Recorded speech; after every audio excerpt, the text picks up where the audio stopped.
আসসালামু আলাইকুম। সবাই কেমন আছেন? আশা করি সবাই ভালো আছেন। আলহামদুলিল্লাহ আমিও ভালো আছি।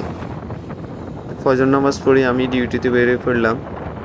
একটা অর্ডার লাগছিল আমার হারফি থেকে। অর্ডারটি আমি রিসিভ করলাম, পিক আপ করলাম। এখন যাইতেছি কাস্টমারের লোকেশনে।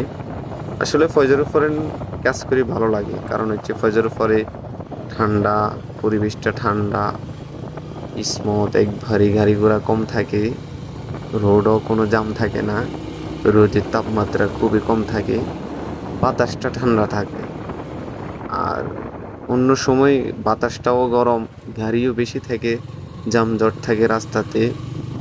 এই জন্যেই সকালবেলা কাজ করি, খুবই ভালো লাগে। তো কাস্টমার লোকেশন দিচ্ছে আমাকে 2.5 কিলো, খুবই কাছে দিছে। এরকম অর্ডার মারতে খুবই ভালো লাগে। তবে দূর হয়ে গেলে খুব কষ্ট লাগে, যানজট থাকে রোডে। বিকালবেলা হইলে তো খুবই কষ্ট লাগে, জাম থাকে রোডে, প্রচুর পরিমাণে জাম থাকে। তাই সকালবেলায় কাজটা খুব ভালো লাগে। আলহামদুলিল্লাহ ফুড ডেলিভারির কাজ আলহামদুলিল্লাহ ভালোই লাগে। তবে এখানে একটা কথা আছে, খুবই রিস্কি এটা।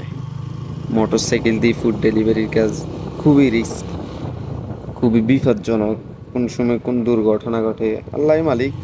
তারপরে আলহামদুলিল্লাহ গাড়ি চালানি ভালো আয়ত্তে আছে, এই জন্য এখনো পর্যন্ত কোনো কিছু হয়নি।